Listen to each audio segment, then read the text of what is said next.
What's good, YouTube? It's your boy, Only One KB, and I'm back with another video. In today's video, bro, we got strangest coincidences in NBA history, bro.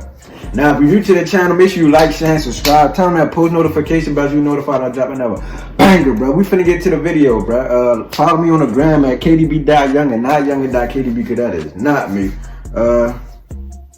Let's get to it, bro. How y'all boys doing today? Y'all doing all right? Y'all good out there? Y'all boys out? Say no. Alright, we finna get to it, bro. The world often works in mysterious ways that Yes, can it be do. quite eerie, and this applies to sports as well. Whether you believe it's just a coincidence or that fate played a role, there's no denying how bizarre or spooky some occurrences can be when comparing moments or contextualizing quotes with future events. Here are the strangest NBA coincidences. Alright, let's go. Let's get it. Maravich predicted the future. Who, One of the who greatest that? college basketball players of all time, Pete Maravich, also known as Pistol Pete. Oh, Pistol Pete, I heard him. During a 1974 interview, Maravich said, "I want to play 10 years in the NBA and die of a heart attack at age 40. Pistol Pete had only been in the league for 4 years when he gave that quote, and it was his way of saying he didn't need the game of basketball and could do something else once his career was over. Well, he wound up playing in the NBA for exactly 10 years before dying of a heart attack at the age of 40. In a tragically ironic way, Maravich actually died on the basketball court while playing a pickup game. Events surrounding Kobe Bryant's death. Bro, I did not only know did that. the news of Kobe's death bring the sports world to its knees, but the events surrounding it will also give you chills. The following day, Tracy McGrady revealed that as a young guy in the league, Bryant would often say that he wanted to die young. According to T-Mac, he used to say, "I want to die young. I want to be immortalized. I want to have my career be better than Michael Jordan.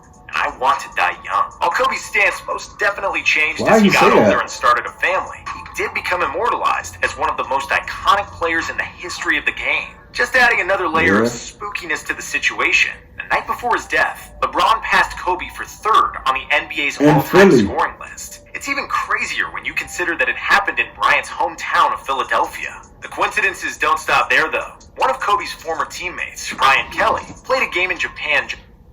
Oh yeah, he scored 24 points, I think. Yeah, I remember this Kobe these Kobe coincidences, bro. His last game, he left the court with 4.1 seconds left, and he died at 40. Bro, it's a lot of coincidences, bro. But we finna continue, bro. Just hours before his death, Kelly scored 24 points in 24 minutes and 24 seconds of action that game. And you can't say this was a tribute to Bryant, because Kelly couldn't have possibly known what was about to happen. The next part will give you That's goosebumps. crazy. In Kobe's final NBA game, Kelly was the last person to sub in for him before Bryant checked out to a standing ovation. The two even hugged before Kobe exited the floor. It's the type of stuff you can't make up. Just like what happened involving Trae Young and Devin Booker in their first games after Kobe's passing. Both players idolized Bryant, and together, their performances somehow paid tribute to him in unbelievable ways. Young and Booker combined for 24 made shots. Both had 24 shot attempts and combined for 81 points. The icing on top of the coincidence is that when you combine their jersey numbers worn for their games, it makes 81. Booker wore his traditional That is number crazy. 1, while Young wore number 8 in honor of Kobe instead of his usual 11. A legend gone way too soon. Nobody will ever forget the impact Kobe had on the game of basketball. Shaq's teammates always make the finals. Suiting up for 6 different teams over his 19-year NBA career, He played for 6 Shaquille teams? O'Neal has been teammates with his fair share of players. In every single NBA Finals since 1984, there has been at least one player participating who was at some point teammates with Shaq. It's a fact that will make you do a double take and even double check to make sure it's legit.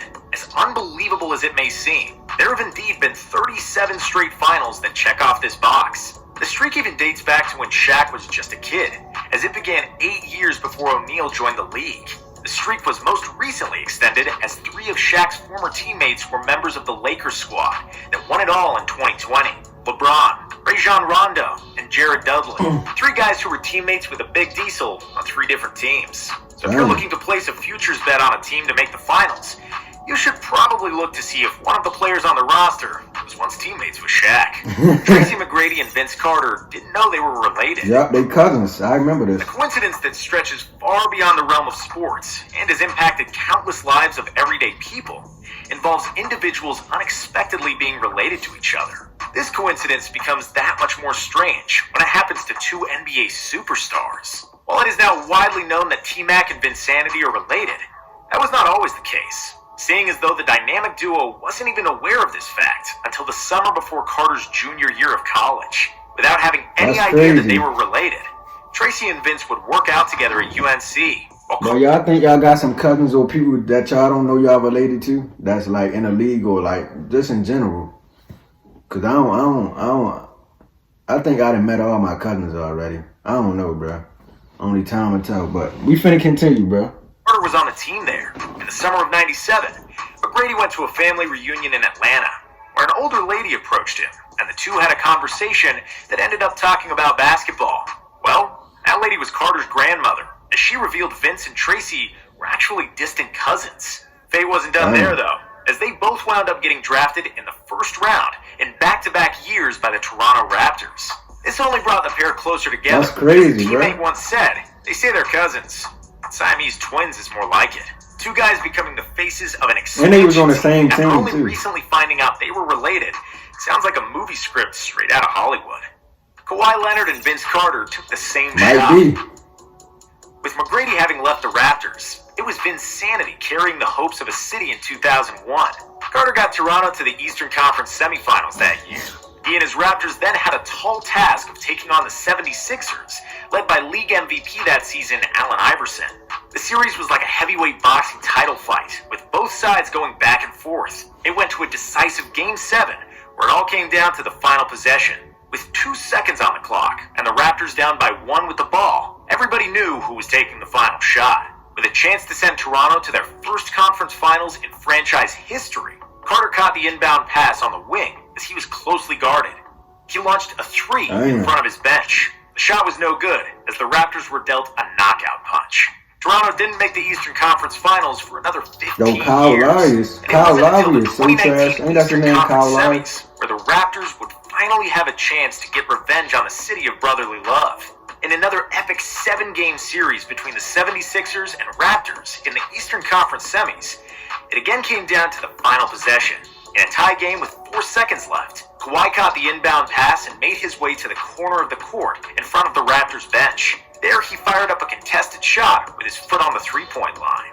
In the same round against the same opponent in Game 7, it all came down to a contested shot in front of the Toronto bench. Yep, I remember Carter's that. shot in 2001, Kawhi's hit the rim. Except, it went in this time.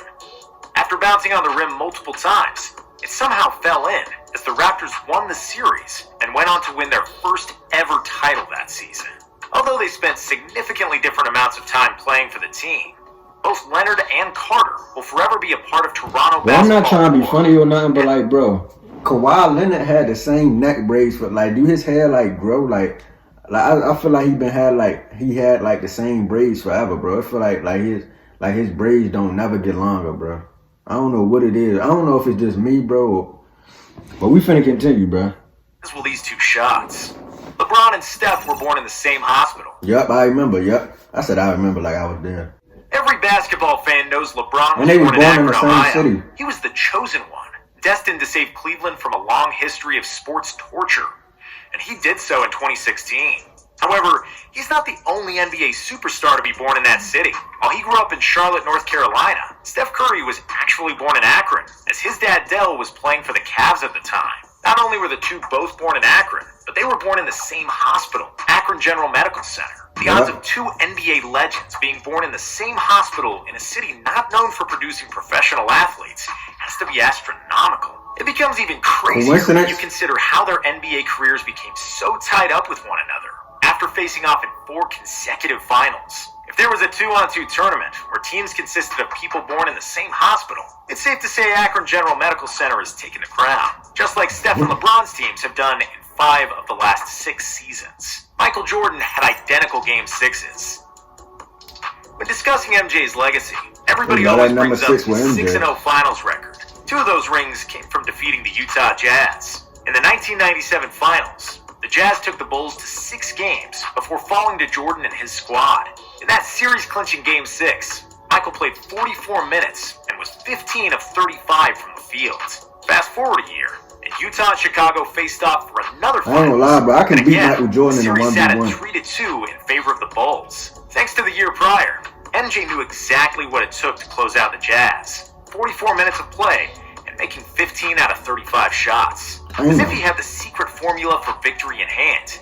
Jordan went out and put up the same exact stat line from Game 6 of the 97 finals in Game 6 of the 98 finals, as the Bulls went back-to-back. Michael Jordan retired the year LeBron was drafted. Oh, he did? Just like I didn't MJ even know in the that. finals, Father Time is undefeated.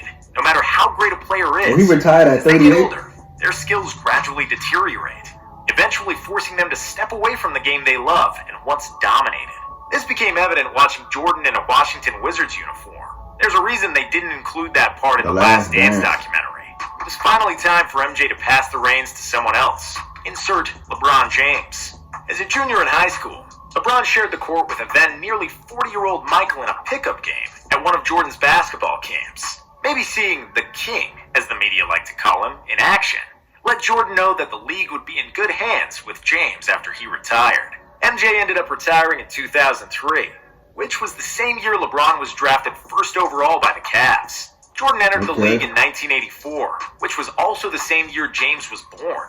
Call it a coincidence, but fate works in mysterious ways when you consider the entry and exit points involving the two greatest basketball players of all time. Were you aware of these coincidences? Bro. If not, the year MJ made it to the league, LeBron was born. And the year MJ left the league, LeBron came in. That's some weird shit. But anyway, we finna get out of here, bro. If y'all enjoyed that reaction, make sure y'all like, share, and subscribe. And I'm out.